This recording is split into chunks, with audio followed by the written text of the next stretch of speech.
So you're considering debt invalidation or potentially debt settlement. You know that you have to do something with your debt. Maybe it's already behind and you're kind of considering these different options and you're wondering, what are the differences? They seem somewhat similar. They're very different. And so we're gonna cover the differences between debt invalidation and debt settlement so that hopefully you can make the most informed decision. So let's get started.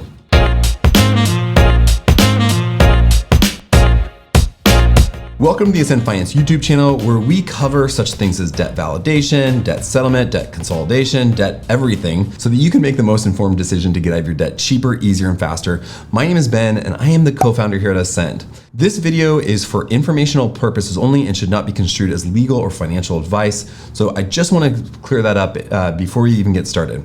So here's what we're going to cover in this short video. First, we're going to cover what is debt invalidation. Second, we're gonna cover what is debt settlement. And then the third thing we're gonna cover is what should you do? Okay, so let's get started. Before I get into that, if you like or you want to watch other content that we're producing, helping hopefully you get out of debt, please like or subscribe because we always are trying to create new content weekly.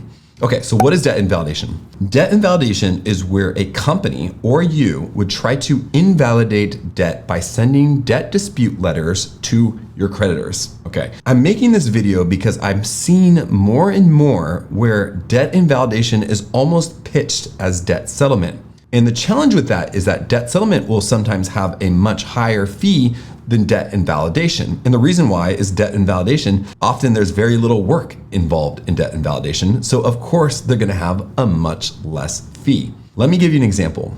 There is a company that I wrote extensively on called Litigation Practice Group that does debt invalidation. And when people were considering debt settlement versus debt invalidation, oftentimes I believe they would choose debt invalidation with Litigation Practice Group because it was quite a bit cheaper, right? But the challenge with that, and Litigation Practice Group has actually filed bankruptcy recently, and there's a lot of different lawsuits in play.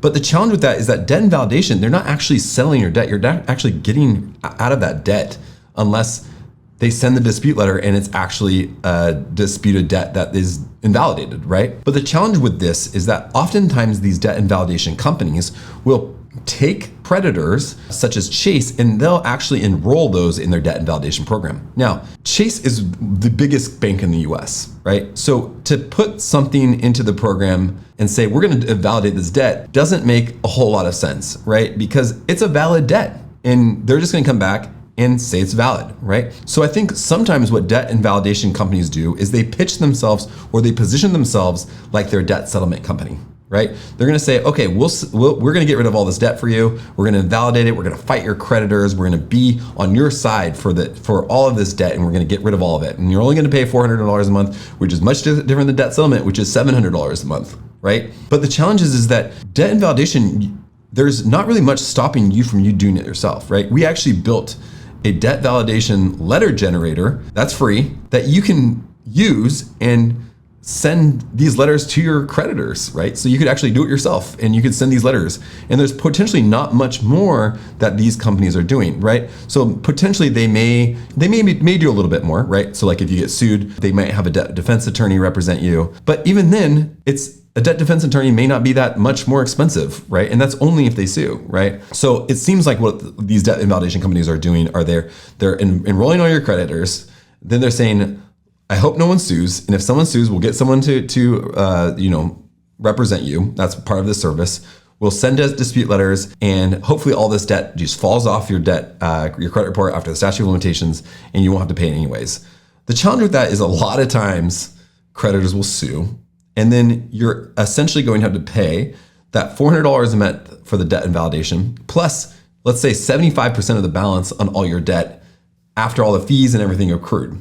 So it could be way more expensive than debt settlement because you're paying the debt validation company, you're paying the settlements. Whereas if you just did debt settlement, it would be the settlement. So that is what debt invalidation appears to be, and it's something to consider when you're kind of considering that now. Now, let's go straight into debt settlement. So debt settlement is where a program or you would settle your debts one by one to get out of debt. When the debt has to generally be behind when you're settling debt and they're settling the balances for a lower balance. So let's just take a quick example. Let's say you have $10,000 worth of unsecured debt between 10 creditors.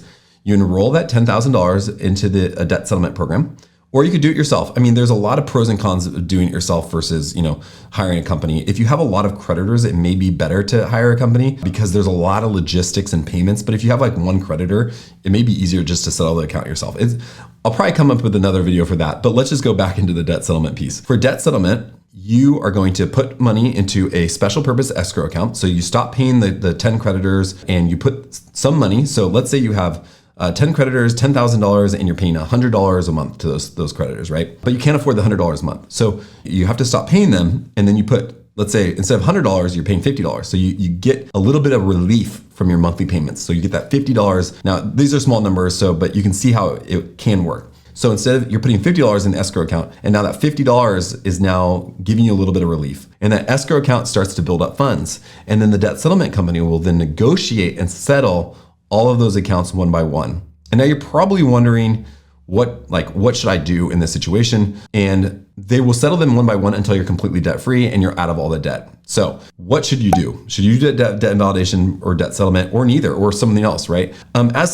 It's really up to you, and your decision is you know your situation best. But we did build a free debt relief comparison calculator that helps you compare different options, such as debt settlement, such as debt management, which is also called nonprofit credit counseling, Chapter 7 and Chapter 13 bankruptcy, because we think that it can be helpful to understand all your options and be informed about your options to make the most informed decision. I included a link in the description below, and it doesn't require an email address unless you want to get additional help.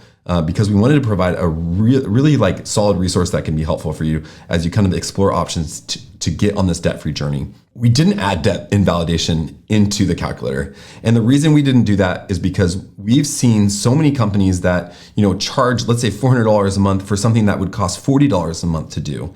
And so we didn't add it to the calculator because there hasn't been many companies, I don't know of any companies, which I would be like, oh yeah, I think that they're doing this really good service for people. Maybe there are, but I haven't met them yet. So hopefully this video is helpful. Please comment below if you have any questions or anything. Like or subscribe if you want additional content. And I hope you have a great rest of your day. Thanks for watching.